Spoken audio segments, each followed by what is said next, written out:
Halo Sinekrip, balik lagi sama gua Rashid Hari yang kali ini mau ngomongin sebuah film Hollywood baru nih. Baru aja tayang di bioskop. Ini adalah bagian dari salah satu franchise film paling sukses di Hollywood. Sukses di sini artinya bisa sukses secara finansial juga, bisa sukses secara kritikal karena film-filmnya itu sempat merajai award season Oscar gitu, sempat menang banyak penghargaan lah. Yes, franchise yang gue maksud adalah franchise Lord of the Rings yang berasal dari bukunya J.R.R. Tolkien ya. Ini semua lu mungkin sudah pada nonton, harusnya sih udah pada nonton film-filmnya yang dulu ya. Kalau The Hobbit trilogi terserah lah. Tapi kalau Lord of the Rings trilogi pasti itu film keren banget. Salah satu trilogi paling keren sepanjang masa, epic semua. Return of the King tuh berhasil sapu bersih Oscar dulu, pasti semua udah pernah nonton. Nah kali ini ada film barunya nih, tapi bedanya ini bukan film live action, melainkan animasi. Dan bukan animasi biasa juga.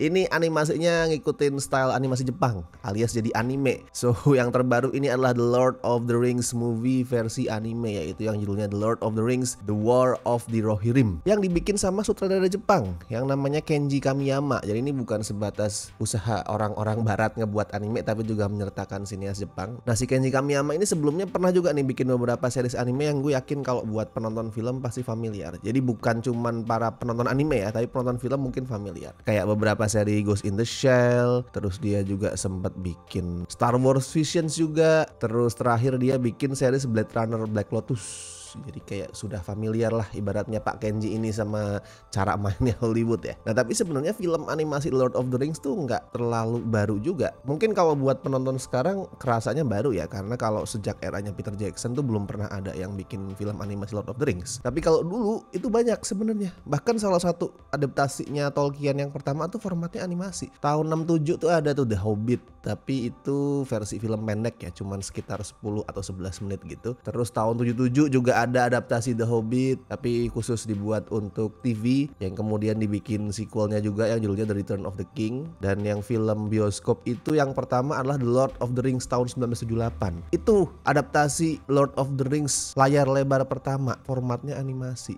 Jadi kalau lu ngomong wah ini film animasi pertama Lord of the Rings, salah lu. Karena yang pertama dibikin dulu sebelum Peter Jackson bikin adaptasinya justru animasi. Tapi menarik sih karena style yang dibawa tuh anime banget nih. Nah tapi bagaimana kualitasnya kan itu. Oke lah, ini kelihatan segar, kelihatan beda dibandingkan beberapa adaptasi Lord of the Rings belakangan. Cuman apakah keren gitu? Sayangnya nih harus gue sampaikan, sebenarnya ini film potensinya gede banget tapi sangat-sangat inkonsisten. Kalau lu tanya inkonsistennya tuh di aspek apa, semuanya. Semua hal di film ini tuh inkonsisten banget. Dan itu sebenarnya udah ada tanda-tandanya sih. Jadi for your information nih, The War of the Rohirrim ini dibikin itu pure buat ngamanin hak cipta filmnya Lord of the Rings. Itu wajib bikin adaptasi filmnya selama beberapa waktu sekali. Gue nggak tahu pastinya berapa tahun sekali mereka harus bikin film. Tapi itu kan hal yang wajar ya. Kalau ada sebuah PH megang IP, megang rights untuk novel misalkan, hak adaptasinya itu mereka harus bikin film selama beberapa waktu sekali. Kalau gagal memenuhi itu, hak ciptanya lepas. Itu syarat yang akhirnya emang banyak melahirkan film-film gak jelas. Film-film yang dibikin bukan karena emang punya ide, bukan karena punya gagasan, tapi ya biar hak ciptanya gak lepas. Nah War of the Rohirrim ini sebenarnya dibikin cuman buat menuhin syarat itu. Dan hasilnya kelihatan. Gue gak bilang ini jelek sebenarnya, tapi inkonsisten banget. Ada titik dimana gue ngerasa anjir ini kayaknya bakalan se-epic triloginya Peter Jackson. Tapi kemudian di titik lain gue ngerasa ini malah lebih jelek daripada trilogi The Hobbit. Contoh hal yang sangat-sangat inkonsisten. Jadi protagonisnya itu kan namanya Hera. Dia itu anak raja, princess gitu lah. Anak dari Helm Hammerhand, raja dari Rohan. Tapi dia tuh polanya gak kayak princess, polanya itu rebel gitu. Daripada pakai dress, dia lebih suka pakai pakaian yang ya buat berkuda tuh enak, buat berantem tuh enak. Dan dia sering ngelayap sendirian, naik kuda entah kemana, ngejar elang dan segala macam. Makanya dia sama orang-orang tuh disebut princess yang liar, yang wild. Dan di satu titik tuh dia harus ngalahin seekor Olifaun. Olifaun itu gajah raksasa The Lord of the Ring lah, buat yang udah nonton filmnya Peter Jackson pasti tahu. Dia harus harus ngalahin itu. Seekor Olivon yang lagi ngamuk karena sakit gitu, korengan badannya, dan dia harus ngalahin itu. Dan dia berhasil dengan cara yang sangat-sangat kreatif buat gua. Sendirian dia menang. Tapi setelah 5 menitan lah, nggak lama, bener-bener setelah berhasil ngalahin gajah itu, dia kayak langsung berhasil ditangkap oleh prajurit musuh dengan sangat gampang. Asli adegannya sangat konyol banget. Jadi kayak dia cuman ditepok dari belakang, "Hei kamu," terus dia balik ke belakang, dikurungin kepalanya pakai karung gitu, dan musuhnya nggak megangin dia, nggak handling dia atau apa, cuman dikurungin palanya. Terus udah dia kayak langsung helpless gitu, kayak lepaskan aku, langsung jadi damsel in distress, anjir. Inconsistent. Jadi lu mau menggambarkan dia ini seperti apa? Di satu titik lu baru ngeliatin dia ngalahin gajah raksasa sendirian.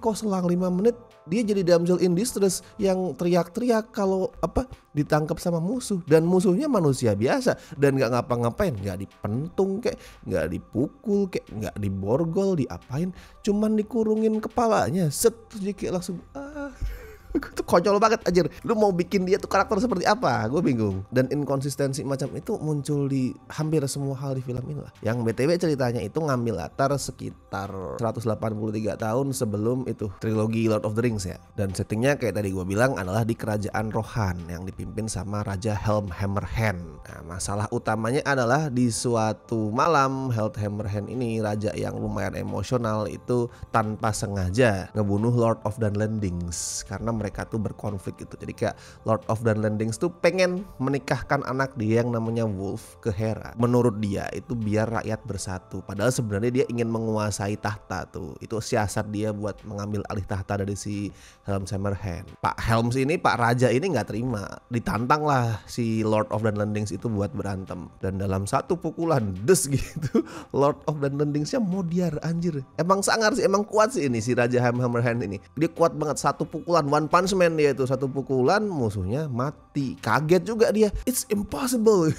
Gue cuman memukul dia sekali, kok dia bisa mati anjir. Nah, gara-gara peristiwa itu si Wolf, anaknya Lord of the Landings tuh marah. Terus dia ingin menuntut balas ke kerajaan Rohan. Konfliknya dari situ. War of the Rohirrim yang dimaksud tuh bermula dari dendamnya si Wolf ini. Tapi BTW tadi itu bener tuh, gue suka banget sama penggambaran raja itu Helm Hammerhand, yang kalau lu lihat namanya dan lu adalah penggemar Lord of the Rings, lu pasti tahu lah Helm Hammerhand ini nantinya bakal punya kaitan apa ke cerita Lord of the Rings secara keseluruhan.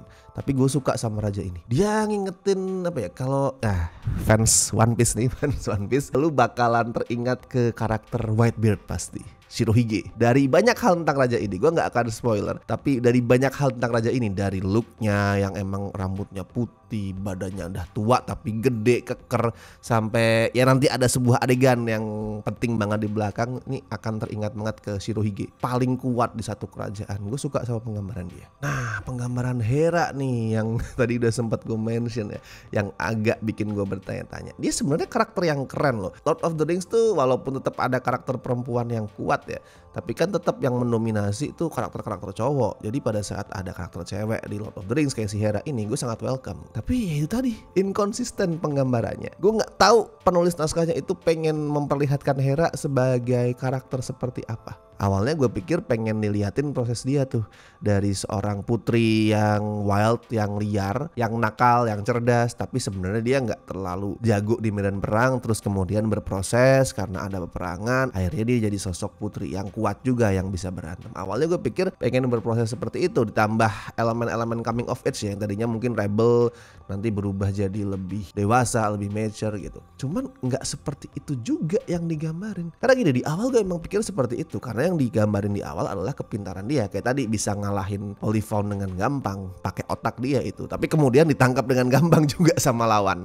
Gue pikir oke, mungkin emang mau digambarin otaknya yang encer, fisiknya nggak terlalu. Ya nggak apa-apa. Nanti dia akan berproses sampai akhirnya di akhir jadi jago berantem. Tapi nggak juga, soalnya di akhir dia jago berantem tapi out of nowhere. Nggak kemudian sepanjang film diliatin dia itu mengasah skill pedang dia misalkan, atau dia latihan ada training montage, nggak ada juga. Di awal dia cerdas tapi nggak jago berantem, di ending tiba-tiba out of nowhere random dia bisa berantem ngalahin komandan musuh. Prosesnya dari mana ini? Terus yang inkonsisten lain adalah visualnya. Visualnya kadang keren, asetnya jelas keren ya, asetnya tuh selalu keren. Gue suka banget sama aset-aset di sini yang gayanya khas anime. Mukanya si Hera tuh cantik banget sebagai putri anime, ngingetin ke ya gampangnya film-film Hayao Miyazaki lah, mungkin agak-agak kayak Nausicaa gitu, tipe-tipe seperti itu. Asetnya bagus, karakter-karakternya didesain dengan keren dan unik juga kadang karena ini style anime tapi bukan anime modern. Gue ngeliat ini kayak anime-anime ya 90-an 80-an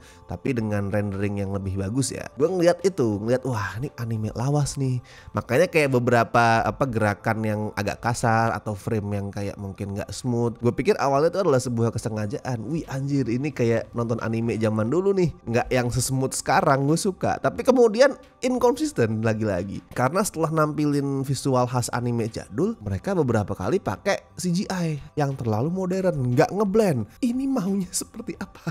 Soal plot sama intensitas yang dibangun juga sama. Kalau lagi berantem, ini film bagus. Walaupun mungkin daripada perang ya, kayak trilogi Lord of the Ring-nya Peter Jackson, gue lebih suka menyebut ini tuh siege atau battle gitu, pengepungan atau pertarungan daripada perang, karena nggak pernah bener-bener lu dikasih lihat full blown war yang gede banget yang epic tuh nggak pernah, tapi eksekusinya tetap seru dan ada beberapa ide kreatif lah yang muncul di actionnya. Kayak tadi yang sempat gue mention ya, pas Hera ngalahin Olivon itu kreatif. Gue nggak expect itu cara yang dia pakai untuk ngalahin si gajah raksasa itu. Gue pikir oh ya udah dia mungkin bakalan ngalahin pakai pedang berantem apa segala macam, tapi ternyata dia punya cara lain yang lebih cerdas, yang lebih out of the box. Itu kreatif, actionnya menghibur. Tapi begitu actionnya nggak ada, wah flat, plotnya tuh flat banget. Lu pernah nggak sih main game gitu, mungkin kayak The Witcher atau ya mungkin adaptasi game Lord of the Ring gitu, kan pasti ada ya adegan lu tuh duduk di sebuah tavern, di sebuah bar gitu kan, terus melihat sekeliling lu, environment lu, NPC lagi ngobrol. Obrolannya nggak seru ya, kecuali lu emang disuruh mencari clue gitu.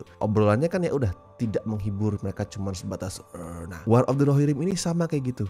Pada saat gak ada action, kesannya tuh kayak kita lagi duduk di tavern terus mendengarkan obrolan manusia medieval dari Middle Earth yang mereka ngomong hal-hal boring dengan cara yang juga boring, gak ada emosinya, gak ada wih anjir dia mengeluarkan kalimat ini, penulisannya keren tuh, nggak ada semua itu. Kayak udah ngobrol di tavern yang temaram dan kita dipaksa duduk buat mendengarkan obrolan yang tidak menarik itu. Ya kayak gitulah keseluruhan filmnya. Kadang kelihatan keren tapi kadang bikin ngantuk seperti itu.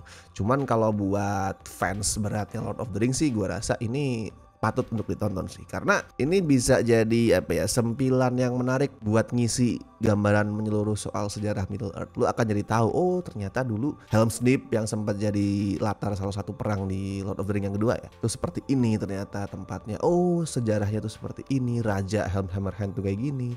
Lu akan dapat gambaran sejarah Lord of the Rings yang lebih menyeluruh di sini.